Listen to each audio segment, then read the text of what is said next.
Hello guys, welcome to our new blog. আশা করি আপনারা ভালো আছেন, আমরাও অনেক ভালো আছি। তো গতকাল আপনারা দেখেছেন যে আমরা কৈলাস হিল গেছিলাম। দেন ওইখান থেকে বেরিয়ে আমরা কোথায় কোথায় গেছিলাম, কি কি দেখেছি, নিজের মনের খাতায় কি কি স্মৃতি নতুন করে যুক্ত করেছি, সেগুলোই আজ আপনাদের সাথে শেয়ার করব। আশা করি আপনাদেরও অনেক ভালো লাগবে।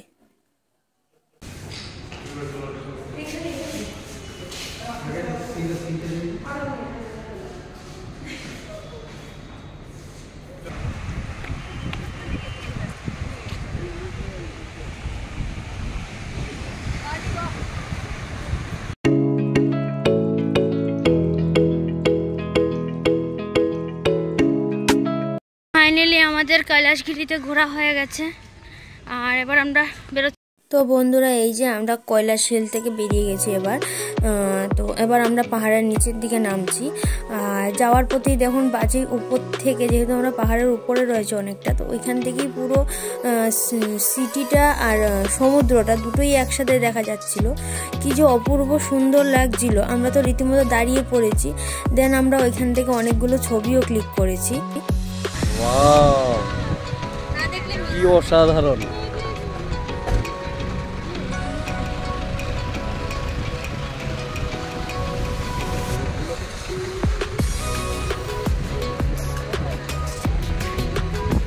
এই দেখুন, এই হচ্ছে সেই অপরূপ দৃশ্য, অসাধারণ দৃশ্য।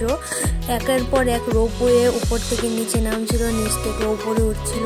কি যে দারুণ লাগছিল, আপনাদেরকে বলে বোঝাতে পারবো না আমি।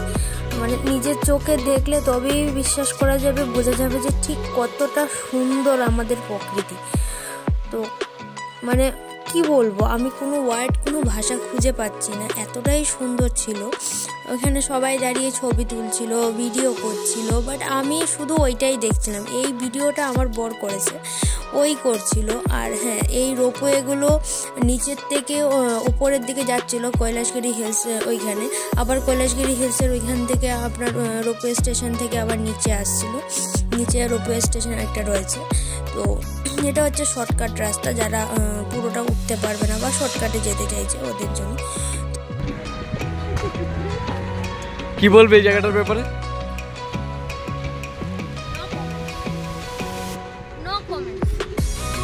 ভাই কিছু বলো ভাই। ও আমাদের হিরো, আমাদের হিরো।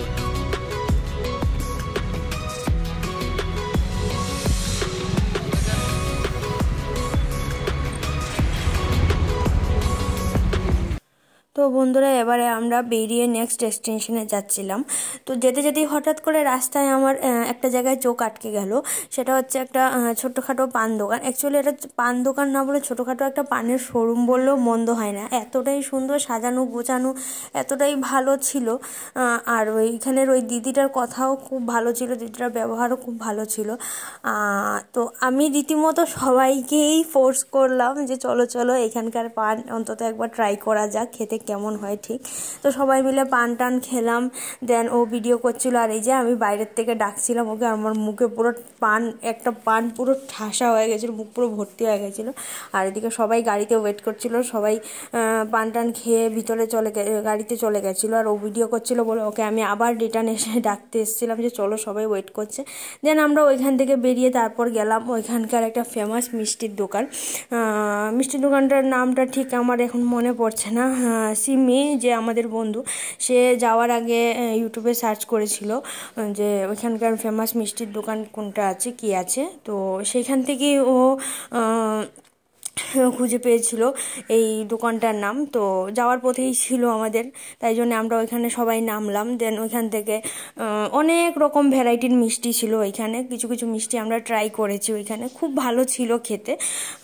তো একটা না রাবড়ি খেয়েছিলাম আমরা, সবাই খেয়েছিলাম এক বাটি করে। তো দারুণ টেস্ট ছিল, অসাধারণ ছিল। যদি সম্ভব হতো অবশ্যই আমি বাড়ি নিয়ে আসতাম, কিন্তু যেহেতু আমাদের ওইখানে আরও কয়েকদিন স্টে করার ছিল, আর ওইখানে প্রচণ্ড গরম ছিল, তো নষ্ট হয়ে যাবে ততদিনে বাড়ি আসতে আসতে, তাই জন্য আর আনতে পারলাম না।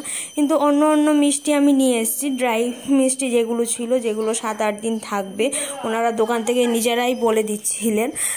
তো ওই জন্যে ওই মিষ্টিগুলি আনতে পেরেছি, আর আদার্স কোনো মিষ্টি কোনো কিছু আনতে পারিনি সেইভাবে। দোকানটা বেশ অনেকটাই বড় ছিল। আমি সবাইকে এটাই রেকমেন্ড করব, যদি কোনো দিন আপনারা ভাইজ্যাক ঘুরতে যান তাহলে নিশ্চয়ই একবার ইউটিউবে সার্চ করে নেবেন যে ভাইজ্যাকের ফেমাস মিষ্টির দোকান কোনটা। অবশ্যই সময় পেলে একবার ট্রাই করবেন, খুব ভালো ছিল এই দোকানটা। তো ফাইনালি বন্ধুরা, এবার আমরা ওইখান থেকে বেরিয়ে চলে এসেছি কুরসুরা সাবমেরিন মিউজিয়াম দেখতে, যেটা ছিল একটা বিশাল আকারের সত্যিকারের সাবমেরিন, যেটা আপনার সমুদ্রের একদম কাছেই রাখা হয়েছিল, আমাদের মতো সাধারণ লোকরাও যাতে দেখতে পারে যে অ্যাকচুয়াল সত্যিকারের সাবমেরিন ঠিক কীরকম হয়।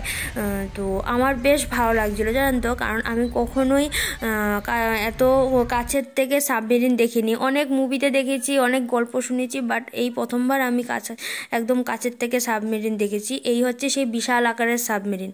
কারণ আমি এটা দূরের থেকে ছবি তুলেছি। আপনারা ভাববেন যে কোনো ভিডিও বা সেরকম কিছু দিচ্ছে না, এত দূর থেকে কেন ছবি? কারণ হচ্ছে ওইটার ভিতরে কোনো ভিডিও করা, ছবি তোলা সেরকম কোনো কিছুই অ্যালাউ ছিল না, যার কারণে আমি কোনো ভিডিও বা সেরকম কোনো ছবিও নিয়ে আসতে পারিনি আপনাদের জন্যে। তো যাই হোক, যেটুকু করেছি নিজের চোখে সেটাকে উপভোগ করেছি। আর তার পাশেই সেই আমার পছন্দের জায়গা, সেই সমুদ্র। আপনারা এতক্ষণে বুঝেই গেছেন যে আমি সমুদ্রটাকে ঠিক কতটা ভালোবাসি। সমুদ্র, তার সাথে সাথে সেই যে শীতল মিষ্টি হাওয়া বইছিল, আর ওইখানে গরম ছিল, ওই টাইমটাতে বেশ ভালোই গরম ছিল। তো আমরা সবাই মিলে ওই মিষ্টি হাওয়াটা উপভোগ করছিলাম, অনেক আনন্দ করছিলাম, খুব ভালো ছিল জায়গাটা।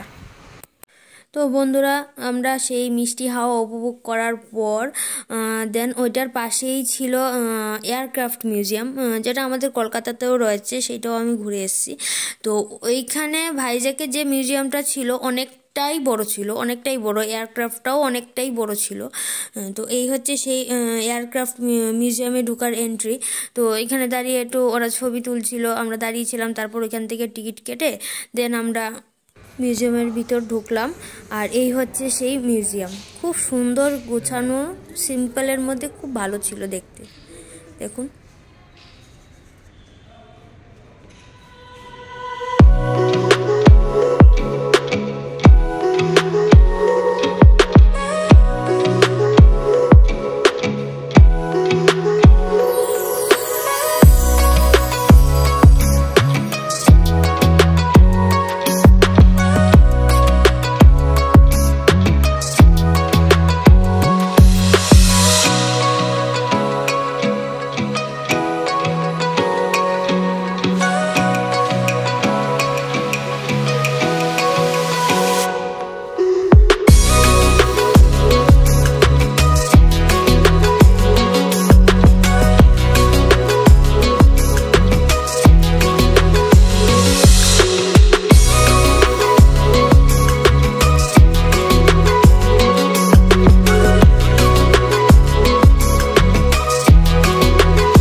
দেন আমরা ওইখান থেকে বেরিয়ে চলে গেছিলাম সবাই মিলে বিচে।